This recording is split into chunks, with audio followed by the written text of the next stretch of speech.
ఇప్పుడు మనం చూసామంటే చాలా చోట్ల మనకు కేవ్స్ అని, సింక్ హోల్స్ అని, మనకు స్టాల్గమైట్స్ అని చాలా స్ట్రక్చర్స్ ఫామ్ అవుతుంటాయి.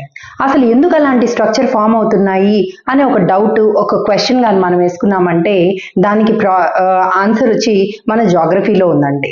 జాగ్రఫీలో చూసామంటే కెమికల్ వెదరింగ్ లో సొల్యూషన్, కార్బనేషన్ ఈ ప్రాసెస్ వల్ల రాక్స్ లోని మినరల్స్ వచ్చి వాటర్ లో డిజాల్వ్ అవుతాయి.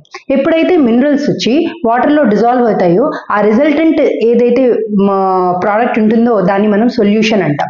ఆ సొల్యూషన్ అవ్వడం వల్ల ఆ మినరల్స్ ఏమవుతాయంటే పేరెంట్ మెటీరియల్ ని వదిలి వెళ్ళిపోయి వేరియస్ టైప్స్ ఆఫ్ స్ట్రక్చర్స్ మనకు ఫామ్ చేస్తూ ఉంటాయన్నమాట.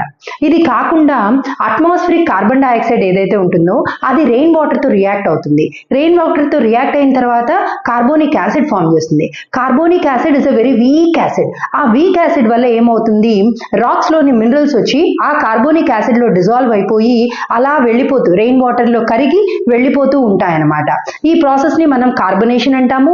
ఇక్కడ ఎక్కడైతే డిజల్యూషన్ ప్రాసెస్ జరుగుతుందో ఆ ప్రాసెస్ ని మనము సొల్యూషన్ అనేసి అంటామన్నమాట. ఇది వచ్చి సొల్యూషన్ అనే ప్రాసెస్ కానీ మనం చూసామంటే మోస్ట్లీ సల్ఫేట్ రిచ్ రాక్స్ లో, నైట్రేట్ రిచ్ రాక్స్ లో, కాల్షియం కార్బనేట్ రిచ్ రాక్స్ లో ఈ process of solution is very very prominent అన్నమాట. సో ఈ కార్బనేషన్ మనం కానీ చూసామంటే కాల్షియం కార్బనేట్ రిచ్ రాక్స్ లో, కాల్షియం బైకార్బనేట్ రిచ్ రాక్స్ లో మనకు చాలా కనబడుతుంది. మనం ఇదివరకు చెప్పుకున్నట్టుగా అట్మాస్ఫిరిక్ కార్బన్ డైఆక్సైడ్ తో మనకు వాటర్ రియాక్ట్ అవుతుంది, కార్బోనిక్ యాసిడ్ ఫామ్ అవుతుంది. కార్బోనిక్ యాసిడ్ వచ్చి కాల్షియం కార్బనేట్ తో, మెగ్నీషియం కార్బనేట్ తో రియాక్ట్ అయిపోయి పేరెంట్ మెటీరియల్ ని వదిలి ఆ calcium carbonate, magnesium carbonate leach అయిపోయేలాగా చేస్తూ ఉంటుంది అనమాట.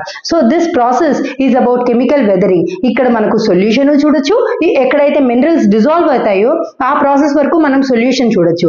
ఎక్కడైతే కార్బన్ డైఆక్సైడ్ ఇన్వాల్వ్మెంట్ తో ఉండి మినరల్స్ కార్బోనిక్ యాసిడ్ లో డిజాల్వ్ అయి వెళ్ళిపోతూ ఉంటాయో ఆ ప్రాసెస్ ని మనము కార్బనేషన్ అనేసి కూడా అంటాము. ఇది రెండు కలిపితే ఇది మనకు కెమికల్ వెదరింగ్ లో ఒక పార్ట్ అన్నమాట.